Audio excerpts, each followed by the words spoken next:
성도 여러분, 혹시 수미양가를 들어보셨습니까? 제가 학교를 다닐 때만 해도 성적표에 수, 우, 미, 양, 가 이렇게 적혀 있던 것 같습니다. 이게 최근 10년 전까지만 해도 사실 아이들 성적표에 이렇게 기록이 되어 있었다고 합니다. 이 원래 수미양가의 의미가 수만 좋고 가는 뭐 나쁘고 이런 의미가 아니었대요.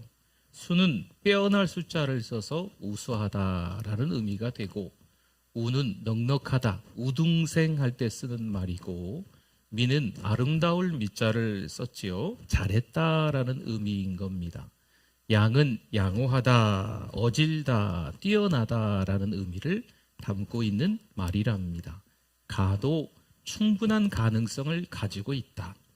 이 아이가 충분한 가능성이 있다라는 의미로 가라고 했다는 거지요. 빼어나다, 넉넉하다, 아름답다, 뛰어나다, 충분한 가능성이 있다. 이 말들은 다 어찌 보면 좋은 말들 아니겠습니까?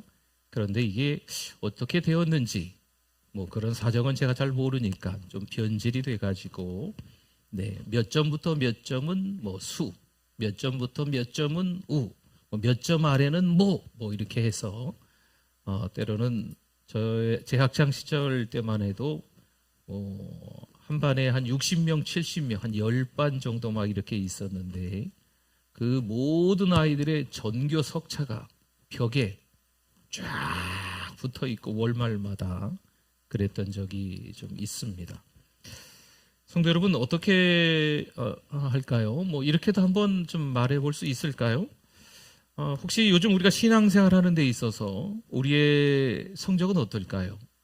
수미양가로 한다면 다 좋은 의미니까. 나의 신앙의 성적은 수, 빼어나다.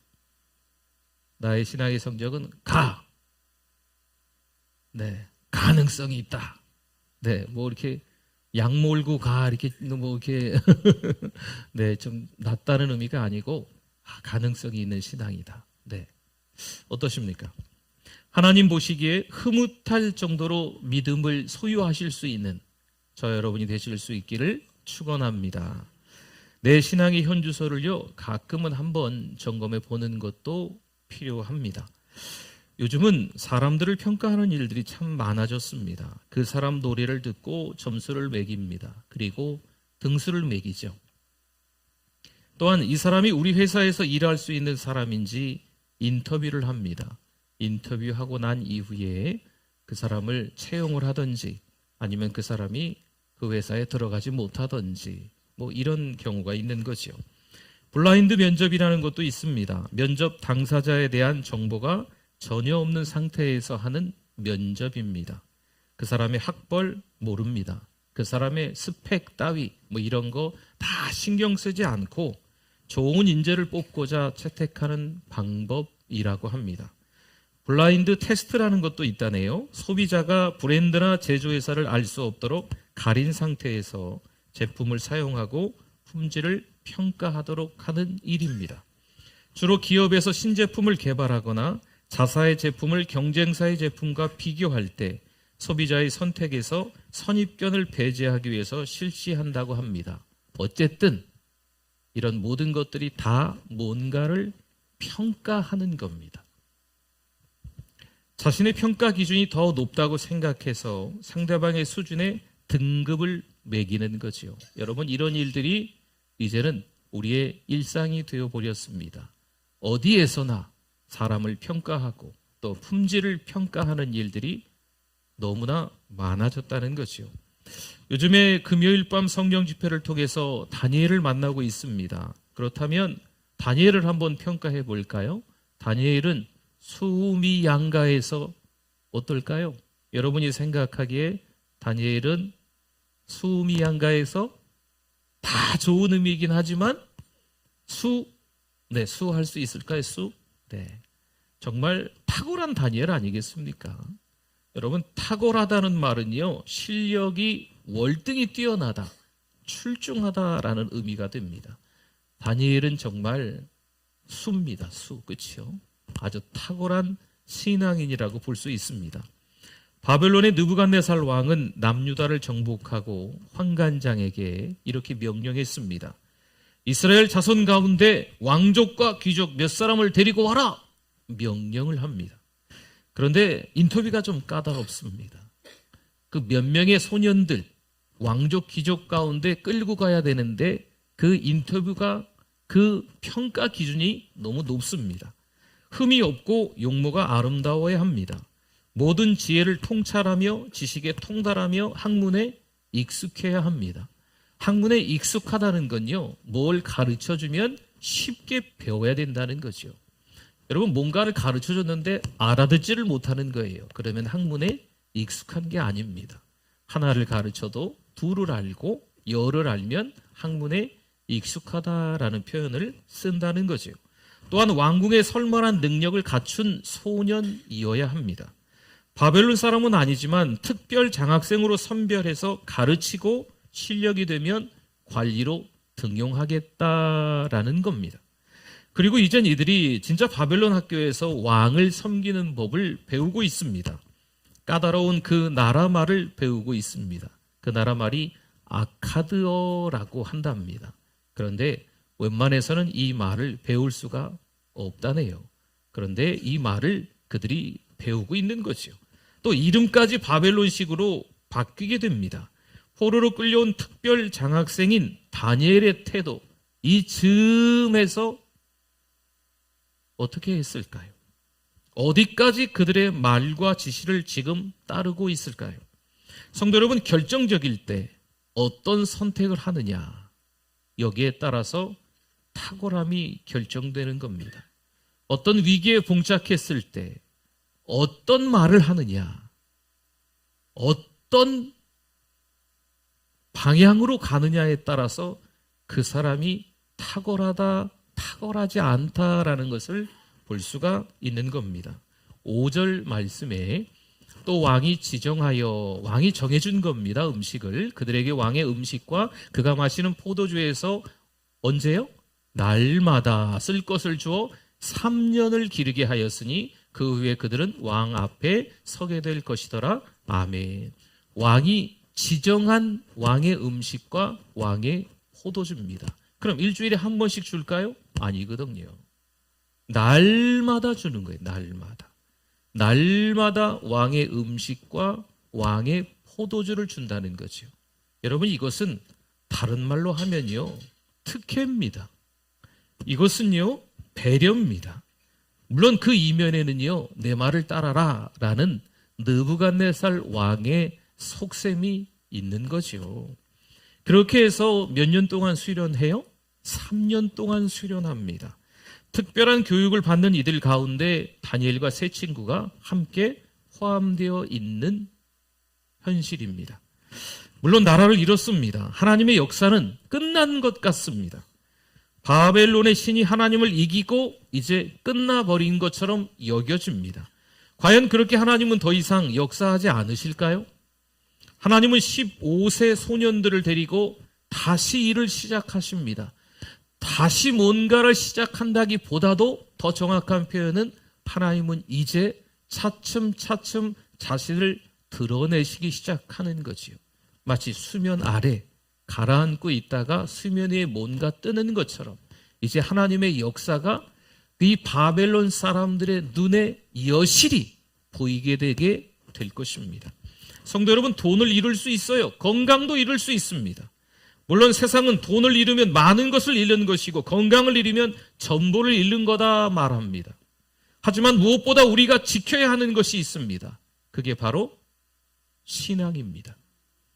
돈도 잃을 수 있고 건강도 잃을 수 있습니다. 때로는 가족도 잃을 수 있습니다.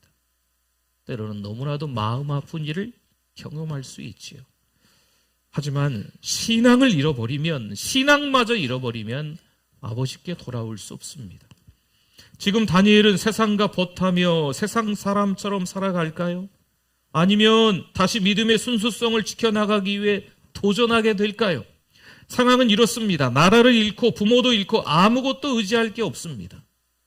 지금 바벨론이라는 나라가 거둬준 것만도 고마울 따름이죠. 다 죽였는데 포로로 끌고 와서 그 중에서 선발해서 특별 장학생으로 걷어준 것만 해도 사실은 고마울 따름이죠. 먹여주고 재워주고 가르쳐주니 더 이상 바랄 게 없습니다. 다니엘은 정말 이렇게 생각하면서 만족하며 살아가고 있을까요? 8절 말씀에 다니엘은 뜻을 정하여 왕의 음식과 그가 마시는 포도주로 자기를 더럽히지 아니하리라 하고 자기를 더럽히지 아니하도록 환관장에게 구하니 아멘. 기필코 이룰 수 없는 게 있습니다. 결코 빼앗길 수 없는 게 있다는 거죠. 다 내어줘도요, 다 빼앗겨도요, 이것만은 빼앗길 수 없습니다. 이것만은 이룰 수 없습니다. 이게 바로 믿음입니다. 다니엘도 알았겠지요. 그러나 거기에는요, 분명한 대가가 따라요. 대가를 지불해야 된다는 거죠. 일상에서 우리는 예배 생활, 기도 생활, 말씀 생활, 헌금 생활을 잘 해야 됩니다. 신앙 생활을 잘 하는 것 같아 보이는데 예배자가 되지 못하는 거지요. 예배의 성공자가 되지 못하는 거예요. 신앙 생활을 잘 하는 것 같아 보이는데 하나님께 기도하지 못하는 거지요. 신앙 생활을 잘 하는 것 같아 보이는데 찬송할 때 찬송하지 않는 거예요. 신앙 생활을 잘하고 있는 것처럼 보이는데 하나님 앞에 헌금하지 못하는 거지요. 여러분, 우리의 신앙을 돌아봐야만 할 것입니다. 아무것도 아닌 것처럼 보이지만 이 경건 생활이 우리를 살리는 거예요. 막상 위기가 닥쳤을 때, 막상 내가 아무것도 할 수 없는 그 상황이 닥쳤을 때 우리를 살리는 것이 우리 몸에 배어있는 경건입니다. 예배를 어떤 자세로 드리는가? 하나님의 말씀을 어떤 자세로 듣는가? 하나님께 어떻게 기도하고 있는가? 찬양하고 있는가? 하나님 앞에 우리의 작은 예물이라도 어떻게 드리고 있는가? 이게 때로는 힘들고 어려울 때 우리의 믿음을 지킬 수 있는 것입니다. 여러분, 기억하셔야 돼요. 아무래도 하나님은요, 이런저런 어려운 일 가운데 자꾸 우리의 연약함을, 나약함을, 부족함을 깨닫게 하시는 거지요. 그걸 확인받아야 돼요. 아, 내가 하는 게 아니구나. 하나님께서 하시는 거구나. 내 힘으로 하는 게 아니구나. 하나님께서 하시는 거구나. 내 믿음이 아니구나. 하나님이 믿음을 주셔야 내가 믿음을 가지고 있는 거구나. 라는 것을 자꾸 확인받아야 되는 겁니다. 그렇지 않으면 판단하고 정죄하고 평가하는 게 일상이 되어 버립니다. 잠언 16장 18절 말씀에 나오지요. 교만은 패망의 선봉이요 거만한 마음은 넘어짐의 앞잡이니라. 아멘. 성도 여러분, 이 자세는요, 고압적인 태도라고 하는 거예요. 높은 데서 낮은 데를 쳐다보는 거죠. 마치 깔보는 거지요. 무시하는 거지요. 자기는 높은 정상에 있고 다른 사람들은 다 자기 밑이라고 생각하는 겁니다. 또한 우리는요, 전도와 선교와 구제에 힘쓰고 있는지도 살펴봐야만 합니다. 자신의 안일, 가정의 평안, 교회의 안정, 내 거, 내 자식, 내 가정, 내 교회만을 위해서 살아가는 게 아니죠. 여러분, 교회의 방향은요, 정말 교회 안에서 뭔가 재정을 사용을 했다면 그 사용한 만큼 또 교회 밖으로 전도하고 선교하고 구제해야 마땅합니다. 다니엘이 뜻을 정했다는 것은요, 하나를 포기하고 다른 하나를 선택하는 겁니다. 뭔가 하나를 선택하고 뭔가 하나를 포기하는 거죠. 빌립보서 3장 8절 말씀해 볼까요? 또한 모든 것을 해로 여김은 내 주 그리스도 예수를 아는 지식이 가장 고상하기 때문이라. 내가 그를 위하여 모든 것을 잃어버리고 배설물로 여김은 뭘 얻고? 그리스도를 얻고. 아멘. 여기 보면 감옥에 바울이 있으면서 빌립보 교회 성도들에게 뭔가 두 가지를 이야기하고 있는 것 같습니다. 여김은 이렇게 말씀이 나와요. 하나는 모든 것을 해로 여김은, 모든 것을 해로 여긴다는 거지요. 바울이 그렇게 말합니다. 또 하나는 모든 것을 잃어버리고 배설물로 여김은, 모든 것을 다 잃어버리고 배설물로 여긴다. 뭔가 하나를 선택하기 위해서 나머지 것들은 다 해로 배설물로 여긴다는 것이요. 여러분, 신앙을 지켜나가기 위해서 다른 것들을 내려놔야 될 게 있어요. 믿음으로 살아가기 위해서 다른 것들을 포기해야 될 것이 있습니다. 여러분, 이게 다니엘이 뜻을 정했다라는 표현입니다. 보십시오. 사도 바울이 해로 여기고 모든 것을 잃어버리고 배설물로 여겨서 얻은 게 뭡니까? 다 포기하는 것 같아 보이지만 하나는 포기하지 않고 하나를 얻고, 이렇게 빌립보서 3장 8절 끝에서 말씀했죠. 뭘 얻고? 그리스도를 얻고. 아멘. 내 주 그리스도 예수를 아는 지식이 가장 고상하기 때문인 줄 믿습니다. 여러분, 다른 거는 다 내려놓을 수 있어요. 그런데 뭘 얻어야 돼요? 그리스도를 얻고. 할렐루야! 다니엘은 생명을 겁니다. 그리고 열흘 동안 채식을 먹습니다. 어떻게 되었을까요? 15절 말씀에 열흘 후에 그들의 얼굴이 더욱 아름답고 살이 더욱 윤택하여 왕의 음식을 먹는 다른 소년들보다 더 좋아 보인지라. 아멘. 다른 소년들보다 더 어떻게 됐다, 다른 소년들보다 더 어떻게 됐다, 다른 소년들보다 더 어떻게 됐다 라고 지금 비교하면서 이야기하고 있지 않습니까? 다니엘과 세 친구가 채식을 먹고 나머지 소년들은 왕이 지정하여 준 음식을 날마다 먹게 되는 거예요. 그런데 열흘이 지나고 난 이후에 왕이 지정하여 준 음식을 먹은 다른 소년들보다 다니엘과 세 친구가 더 어떻게 보인지라? 좋아 보인지라, 더 건강하게 보인지라, 더 윤택하게 보인지라. 할렐루야! 여러분, 이건 하나님이 하시는 거예요. 여러분, 고기 드시지 마시고 채식 드시라는 말씀이 아니에요. 네, 이 말씀을 이상하게 이렇게 해석을 해가지고 또 말씀하시는 분도 있는데 아닙니다. 그런 의미가 아니에요. 하나님이 하셨다는 거죠. 다니엘의 믿음을 보고 하나님이 다니엘과 세 친구가 다른 소년들보다 더 좋아 보이게 만드셨다는 거죠.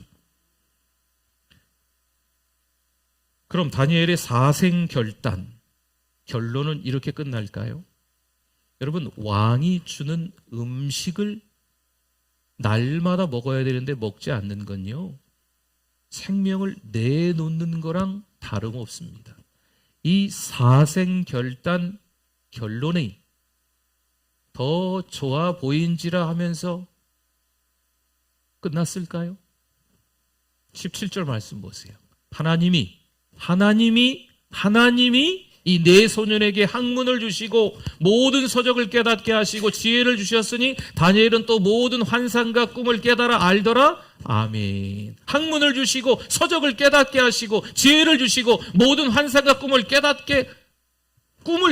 알게 하더라. 누가요? 하나님이 하신 줄 믿습니다. 하나님이 하시는 거죠. 다니엘이 생명을 걸고 내려놓으니 그 다음 하나님이 일하시는 거예요.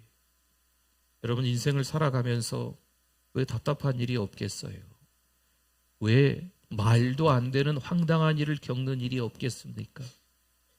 뜻밖의 일이 왜 찾아오지 않겠어요?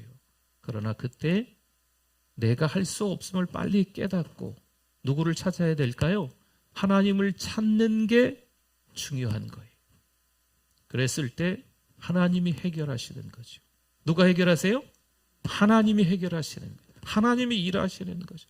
내가 뭔가를 하려고 자꾸 발버둥 치면 하나님은 일하시지 않습니다. 그러나 하나님께 맡기면 아무것도 할 수 없음을 깨닫고 나의 연약함, 부족함을 깨닫고 하나님께 맡기면 하나님이 일하시는 거죠. 하나님께서 부르시고 사명을 주십니다. 그러면 하나님이 부르시고 사명 주시고 알아서 해. 우리를 불러주시고 또 교회를 세워주시고 알아서 해. 너희 신앙에 따라서 알아서 해봐. 하나님이 이렇게 하실까요? 하나님은 그렇지 않으세요. 부르심을 소명이라고 해요.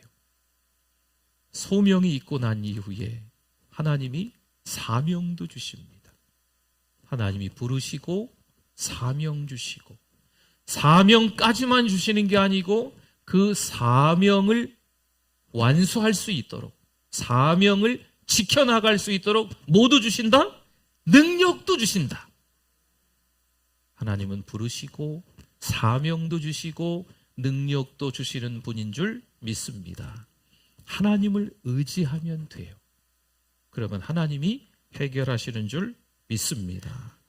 하나님은요, 앞으로 이들을 더 쓰시겠지요. 그렇죠? 다니엘과 세 친구를요. 오늘 예배드리는 우리를 하나님이 또 사용하시는 줄 믿습니다. 18절 말씀 봅니다. 왕이 말한 대로 그들을 불러들일 기한이 찼으므로, 때가 찬 거예요. 한 3년여간이 됐다는 겁니다. 환관장이 그들을 느부갓네살 앞으로 데리고 가니 아멘. 느부갓네살이요, 잘 먹이고 잘 재우고 잘 가르쳤다 생각했습니다. 그래서 이제 그 소년들의 실력이 어느 정도 되는지 평가를 해보려고, 인터뷰를 하려고 부르는 거예요. 근데 먼저 우리가 좀 더 짚고 넘어가야 될 것은 이 느부갓네살이 착각하고 있는 거예요. 자기가 잘 먹이고 잘 재우고 잘 가르친 게 아닙니다. 누가? 하나님이 잘 먹이고 하나님이 잘 재우고 하나님이 잘 가르치신 줄 믿습니다. 부모들이요, 우리들이 착각할 때가 있어요. 우리가 한 게 아닙니다. 우리 자녀들 하나님이 잘 먹이시고 하나님이 잘 재우시고 하나님이 잘 가르치시는 줄 믿습니다. 여러분, 그때 어떻게 됩니까? 결과는요, 예상하고는 달랐어요. 느부갓네살 왕이 잘 먹이고 잘 재우고 잘 가르쳤으니 이게 아니에요. 그렇죠?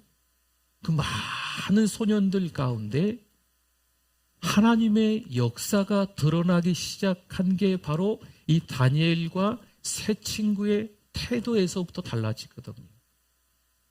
아니, 그 많은 3년이라는 긴 시간 동안에 잘 먹이고 잘 재우고 잘 가르친 것 같아 보이는데, 현재의 뛰어난 학자들보다 바벨론의 뛰어난, 요즘 말로 하면 미래학자, 인문학자, 잘 나가는 무슨 박사 이런 사람들보다 다니엘과 세 친구가 몇 배나 더 뛰어났다고요? 10배, 10배나 더 뛰어났다 성경은 말씀하고 있습니다. 무려 10배입니다. 여러분, 이런 상황이면요, 누군들 다니엘과 세 친구를 관리로 등용하지 않겠습니까? 물론 다니엘의 실력이 아닙니다. 누가 그렇게 만드셨어요? 하나님이. 그렇죠? 하나님이 학문을 주시고 하나님이 지혜를 주시고 하나님이 꿈을 해석하게 만드신 것이요. 누가 그렇게 만드셨어요? 하나님이. 우리 자녀들을 잘 키우셨습니다. 잘 키우셨어요. 그런데 누가 키우셨어요? 하나님이 키우셨음을 아셔야 돼요. 세상에서 유난히 다른 사람들보다 왠지 내가 좀 탁월한 게 아닌가 느껴질 때가 있습니다. 세상에서 다른 사람들보다 유난히 내가 더 사랑을 많이 받는구나 라고 느껴질 때가 있습니다. 그 이유가 뭘까요? 하나님의 사랑인 거예요. 내가 특별히 실력이 출중해서가 아니고 수명 양가에서 수를 받을 만큼 능력이, 실력이 대단해서가 아니고 하나님의 사랑이라니까요. 하나님의 긍휼이라니까요. 하나님이 은혜와 긍휼을 베푸셨기 때문에 다니엘과 세 친구가 그 자리에 올라갈 수 있었던 거예요. 다니엘과 세 친구가 그 나이로 대략 한 15살 정도로 봅니다. 15살쯤에 바벨론의 포로로 끌려갔는데 왕이 무려 4번, 5번 바뀔 때마다 이 다니엘은 계속 고위 관리로, 총리로 70여 년 동안 흠잡을 데 없는 하나님의 사람으로 자리를 바벨론 땅에서 지켜나가고 있었다는 거죠. 여러분, 이건 사람은 할 수 없어요. 하나님이 그렇게 만들어주시는 거죠. 공부해라, 성공해라, 돈 많이 벌어라. 그래도 집은 한 채 있어야지. 혹시 우리가 하는 말이고 우리가 듣는 말 아닙니까? 하지만 이제 우리의 언어가 바뀌기를 좀 기대합니다. 학교 성적으로 그 사람을 판단해요. 직장으로 그 사람을 평가합니다. 얼마나 좋은 집에 사느냐에 따라 그 사람의 인생, 지금까지 살아왔던 정도를 평가하는 거죠. 들고 다니는 가방을 봅니다. 손목에 차고 있는 시계를 봅니다. 그리고 어떤 인생을 살아왔는지, 얼마나 부자인지를 가늠한다는 거죠. 하다못해 요즘 성도들이 얼마나 모이냐에 따라 교회를 평가합니다. 코로나가 지나면서 너무나도 많은 젊은 성도들이, 너무나도 많은 성도들이 교회를 떠났습니다. 큰 교회 성도들이 많이들 못 오신대요. 많은 성도들이 교회로 몰려오는 것 같은데 이 사람들이 그저 왔다 갔다 하는 성도들이 되어버린 게 허다하다합니다. 하나님의 말씀을 받아 선포하는 설교자들의 설교마저 요즘 설교의 홍수 시대에 도마에 올라가 있습니다. 내가 늘 듣던 말씀과 교회 목사님의 말씀이 다른 거죠. 탁월한 신앙인은요, 고압적인 자세로 평가하는 사람일까요? 여러분, 그렇지 않습니다. 탁월한 신앙인은 어떤 환경에서도 하나님을 믿는 사람입니다. 어떤 위기가 닥쳐도, 어떤 상황 속에서도 여전히 신앙이 변치 않는 사람, 이 사람이 바로 탁월한 신앙인입니다. 다니엘은 탁월했습니다. 하지만 겸손했습니다. 환관장에게 대하는 태도나 감독자에게 대하는 태도를 보면 역시 친절했습니다. 그러니 하나님이 더 크게 사용하셨습니다. 사랑하는 성도 여러분, 하나님이 부르셨어요. 그러면 사명을 부여하십니다. 사명만 부여하신다고요? 아니라니까요. 뭣도 주신다? 능력도 주시는 줄 믿습니다. 사랑하는 성도 여러분, 우리도 탁월한 영성으로 하나님께 더 크게 쓰임받는 인생을 살아가실 수 있기를 축원합니다. 아멘. 기도하겠습니다.